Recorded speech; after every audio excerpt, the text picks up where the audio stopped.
Had recently graduated from nursing school and eagerly stepped into the professional world, filled with a sense of purpose and a desire to make a difference. During my studies, I had worked in several hospitals to gain experience and had heard numerous chilling tales of the horrors that occurred within those hallowed halls. Little did I know that I was about to encounter a terrifying ordeal that would haunt me forever.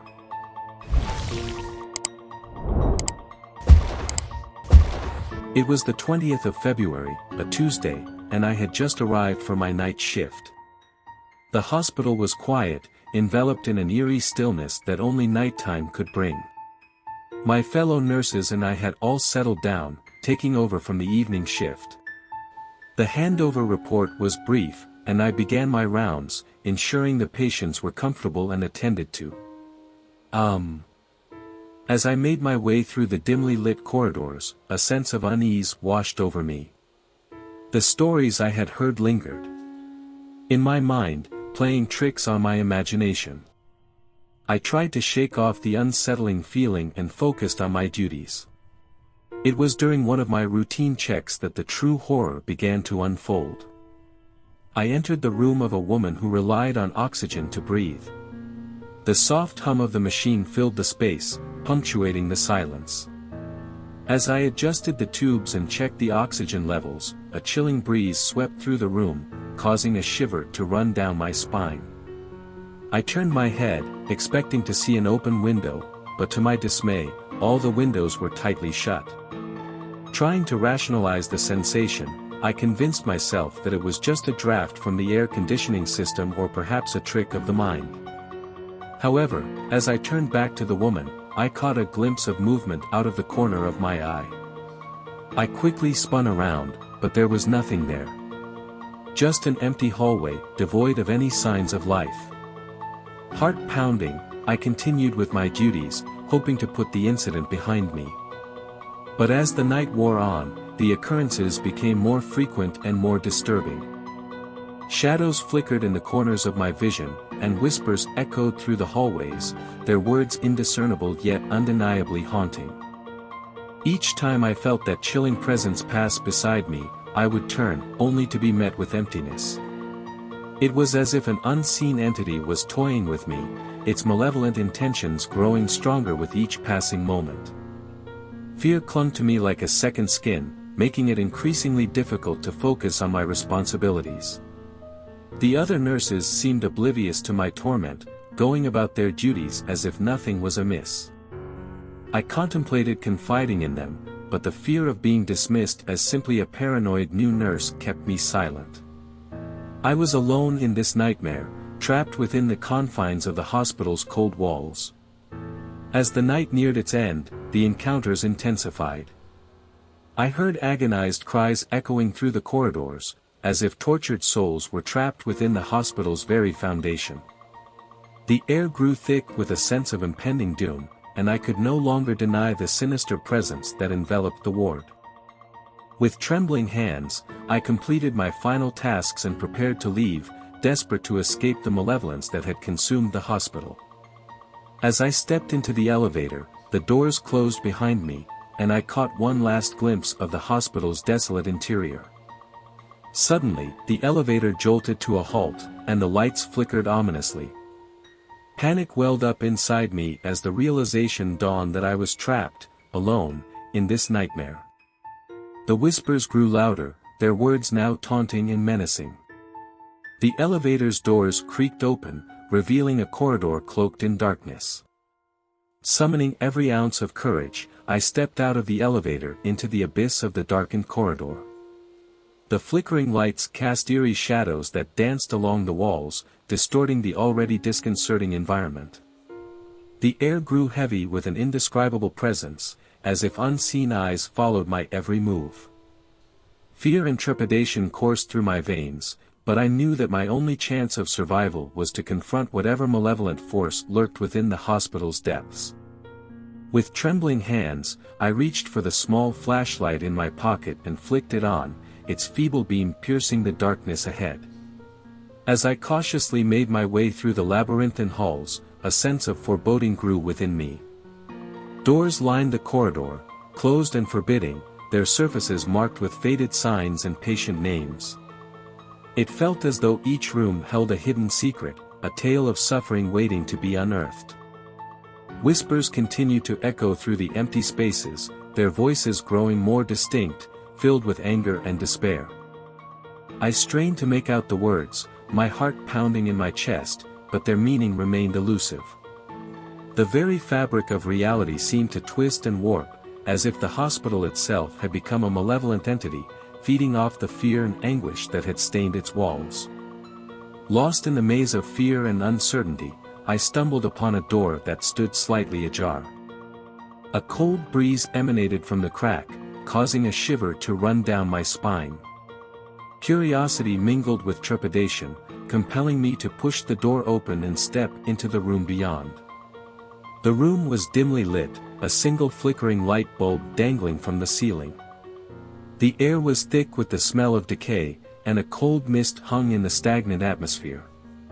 In the center of the room, a bed stood, adorned with tattered sheets and rusted restraints. It appeared as if time had frozen within these walls, trapping a macabre scene from the past. As I approached the bed, the whispers grew louder, their intensity reaching a crescendo. I could now discern fragments of the tortured soul's pleas for mercy, their pleas for release from the horrors they endured. The weight of their suffering bore down on me, threatening to engulf my sanity. Suddenly, a figure materialized before me, its form shrouded in darkness. It emanated an overwhelming aura of malevolence, and a palpable sense of dread washed over me. The figure moved closer, its movements unnatural and disjointed, as if defying the laws of nature.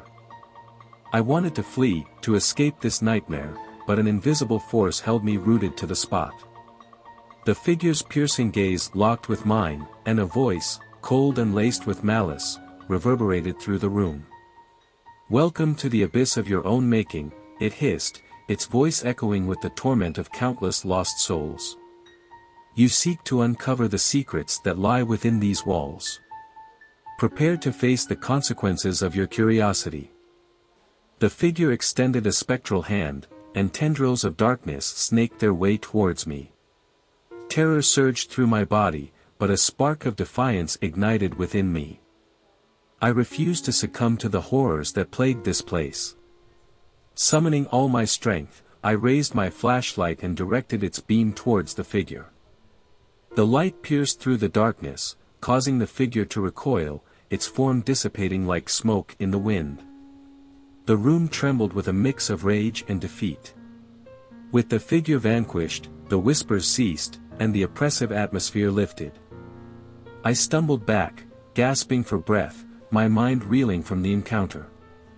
It became clear to me that this hospital harbored a dark secret, a torment that had plagued it for far too long. Determined to uncover the truth and put an end to the suffering that had consumed this place, I embarked on a relentless quest for answers. I delved into the hospital's history, digging through forgotten archives and speaking to long-serving staff members. What I discovered chilled me to the core. The hospital had once been a psychiatric facility, notorious for its cruel and inhumane practices. Patients were subjected to unspeakable horrors, their minds and bodies scarred beyond repair. The spirits of those tormented souls still wandered the halls, trapped in a perpetual cycle of pain and anguish. Armed with this newfound knowledge, I sought help from paranormal experts, determined to free the trapped spirits and bring peace to the hospital. Together, we performed rituals and ceremonies, calling upon the forces of light to banish the darkness that had taken hold. As the rituals unfolded, a spectral vortex appeared, engulfing the hospital in a swirling maelstrom of energy. The tormented souls emerged, their ethereal forms flickering with a mix of fear and hope. With each passing moment, the vortex grew brighter, the energy intensifying until it reached a crescendo. In a blinding burst of light, the vortex dissipated, and a profound stillness settled over the hospital. The once haunted corridors were now imbued with an air of tranquility, as if the spirits had finally found solace and moved on to a place of eternal peace. Word of the hospital's transformation spread, and it became a beacon of hope and healing once more. Patients felt a sense of serenity within its walls, and staff members worked with renewed purpose and compassion. The horror that had plagued the hospital had been vanquished, replaced by a newfound sense of redemption. Though the memories of that harrowing night still lingered in my mind, I had played a role in restoring the hospital's true purpose. It had been a journey of darkness and despair, but through it, I had found my calling, to be a healer not just of bodies, but also of spirits. As the years passed, the hospital thrived, serving as a testament to the resilience of the human spirit. The horrors that once plagued it became a cautionary tale, a reminder of the depths humanity could sink to. And for me, it served as a constant reminder of the strength we possess to overcome even the most terrifying of nightmares.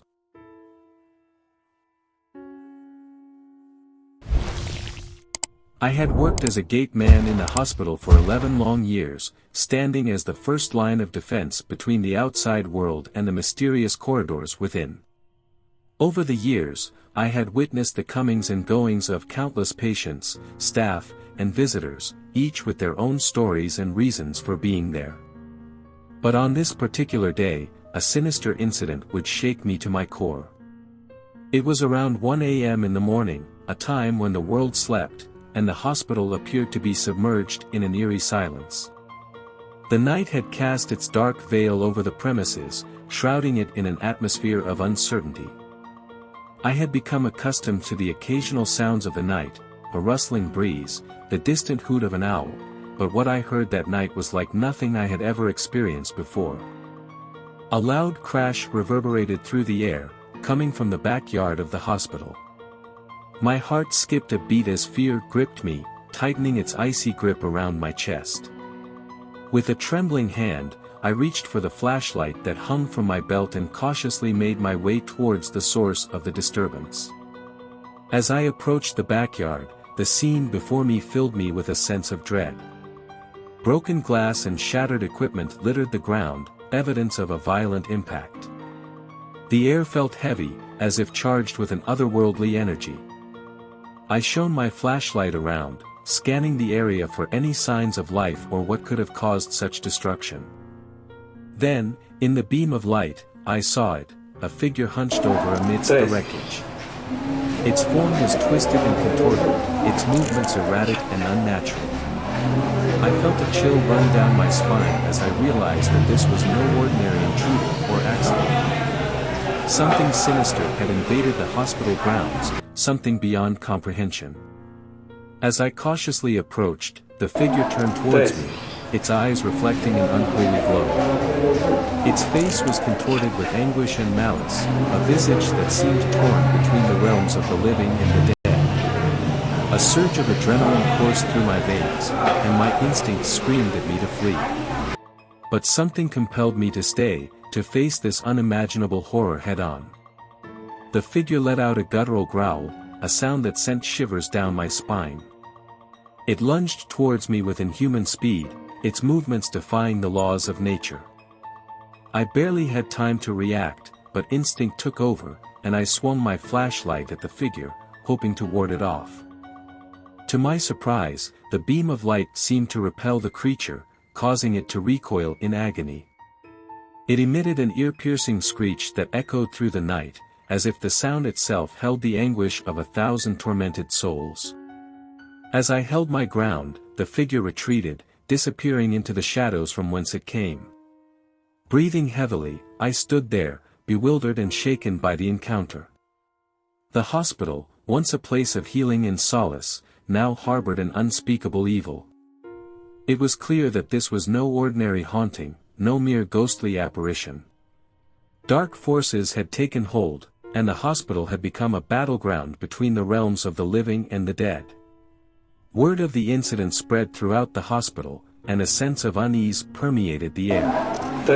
Whispers of paranormal encounters and strange occurrences circulated among the staff and patients.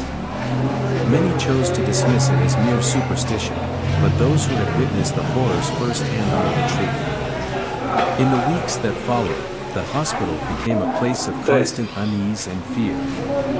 Strange noises echoed through the corridors at night, the cries of unseen entities pleading for release. Shadows danced along the walls, taking on grotesque forms that seemed to mock the living. Staff members reported sightings of apparitions, fleeting glimpses of tortured souls trapped in a perpetual state of agony. The atmosphere within the hospital grew increasingly oppressive, as if the very air had turned malevolent. The once bustling hallways now felt desolate, their emptiness a stark reminder of the darkness that lurked within. The staff became weary, their faces etched with lines of exhaustion and anxiety. Some began to question their sanity, as the line between reality and nightmare blurred. Patients, too, bore witness to the hospital's haunting transformation. They spoke of being visited by spectral figures in the dead of night, whispers and cold touches that sent shivers down their spines. The sickly became sicker, their conditions worsening as if the very essence of their souls was being drained away. As the hospital's gate man, I found myself at the forefront of this mounting terror. Each night, I patrolled the premises, my heart pounding in my chest, anticipating the next encounter with the unknown. The once familiar sights and sounds of the hospital now filled me with a sense of dread. During one of my patrols, I entered the old abandoned wing of the hospital, a place long forgotten and deemed too dangerous to enter. Dust-covered furniture lay strewn about, a relic of a bygone era. The air felt heavy with the weight of forgotten secrets, and a putrid smell assaulted my senses. Suddenly, a door creaked open, its rusty hinges protesting the movement. The sound reverberated through the empty hallway, sending shivers down my spine. I approached cautiously, my flashlight casting long shadows along the decaying walls. Inside the room, I discovered a scene straight out of a nightmare. Medical equipment lay in disarray, as if a struggle had taken place. Blood stained the floor, the walls, and even the ceiling, creating a macabre canvas of horror. In the center of it all stood a figure, a gaunt, spectral form that emanated pure malevolence. Its eyes glowed with a fiery intensity, boring into my very soul. The figure raised its hands, and a cacophony of whispers filled the air. The voices were tormented, filled with pain and anguish, blending together in a horrifying symphony of despair. Paralyzed with fear, I watched as the figure glided towards me, its movements ethereal and disjointed. It extended its hand, long, bony fingers reaching out to touch me. A wave of darkness washed over me, and I could feel my strength draining away. But a surge of defiance rose within me. I refused to become another victim of the hospital's malevolent curse. With a desperate cry, I mustered all my remaining energy and swung my flashlight, aiming for the figure's ethereal form. The beam of light pierced through the darkness, engulfing the figure in a blinding radiance. It let out a blood-curdling shriek, a sound that echoed through the hallways, as if the very foundation of the hospital shook in response. The figure recoiled, retreating into the shadows, its haunting presence dissipated. As the light subsided, the room returned to its eerie stillness, the echoes of suffering fading away. It became clear that the battle was far from over, but I had struck a blow against the malevolent forces that plagued the hospital. Days turned into nights, and nights blended into days as the hospital's haunting grew more intense. The paranormal occurrences became impossible to ignore. Patients and staff members alike experienced terrifying encounters, their stories echoing with a raw, palpable fear. The hospital's reputation began to deteriorate rapidly, and whispers of its haunted halls spread through the local community like wildfire. The hospital administration, desperate to salvage its reputation, called in a team of paranormal investigators. Armed with advanced equipment and a wealth of experience, they arrived with the intention of documenting the supernatural phenomena and providing a rational explanation for the horrors that had befallen the hospital. Together, we embarked on a series of investigations, spending countless nights within the hospital's labyrinthine corridors. We set up cameras, EVP recorders, and thermal imaging devices, hoping to capture evidence of the supernatural. The air crackled with tension as we ventured into the heart of darkness, unsure of what awaited us. In the dead of night, we split into small groups and explored different sections of the hospital. The atmosphere was thick with an unsettling silence, broken only by the distant hum of medical machinery and the occasional creaking of aging floorboards. Shadows danced along the walls, their movements disconcertingly synchronized with our every step. As we ventured deeper into the bowels of the hospital, the temperature dropped dramatically, sending shivers down our spines. Unseen hands seemed to brush against our skin, leaving a trail of icy coldness in their wake. Strange whispers filled the air, unintelligible yet laden with malevolence. Suddenly, a blood-curdling scream pierced the silence, sending shockwaves of terror through our bodies. We hurried toward the source, our hearts pounding in our chests. The scream led us to an abandoned operating room, its doors swinging open as if inviting us inside. Cautiously, we entered the room, our flashlights illuminating the scene. The operating table stood ominously in the center, surrounded by rusty instruments and faded medical charts. The air was thick with an oppressive presence, an undeniable energy that clung to our every breath. And then, out of the corner of my eye, I caught a glimpse of movement, a flickering shadow darting across the room. We followed the apparition, our footsteps echoing through the sterile chamber. It led us to a hidden section of the room, obscured by a tattered curtain. As we cautiously approached, the curtain billowed in an unseen breeze, revealing a hidden chamber. Inside, we were met with a scene of unimaginable horror. The walls were covered in blood, the floor littered with human bones. The stench of decay hung heavy in the air, suffocating our senses. In the center of the chamber, we discovered a crude altar adorned with ancient symbols. It was a place of unspeakable rituals and sacrifices, a nexus of the darkness that had consumed the hospital. It became clear that the horrors we had witnessed were not random hauntings but the result of a sinister force deliberately summoned by the hospital's past inhabitants. With a mix of trepidation and determination, we began dismantling the altar, chanting ancient incantations in the hopes of breaking the malevolent bond. As we chanted, the atmosphere in the chamber shifted, growing heavier with each syllable. Then, in a blinding burst of light, the altar disintegrated, and an agonized wail reverberated through the chamber. The spirits that had plagued the hospital were released, their tortured souls finally finding peace. As we left the chamber, the hospital seemed to breathe a sigh of relief. The once oppressive air lifted, replaced by a sense of tranquility. The paranormal phenomena ceased, and the hospital regained a semblance of its former self. News of the investigation spread, and the hospital's reputation gradually began to recover. Patients returned, staff members regained their confidence, and the dark chapter that had gripped the hospital's halls started to fade into distant memory. But we, the investigators, knew that the battle against darkness would forever be etched in our minds. The horrors we had witnessed served as a chilling reminder that some secrets are better left undisturbed, and that the boundaries between the living and the dead are not to be trifled with. And so, the hospital stood as a testament to the resilience of the human spirit, a reminder that even in the face of unimaginable horror, there is always hope for redemption. But deep within its walls, whispers of the past lingered, a reminder of the darkness that once consumed it, waiting for a curious soul to awaken its malevolence once again.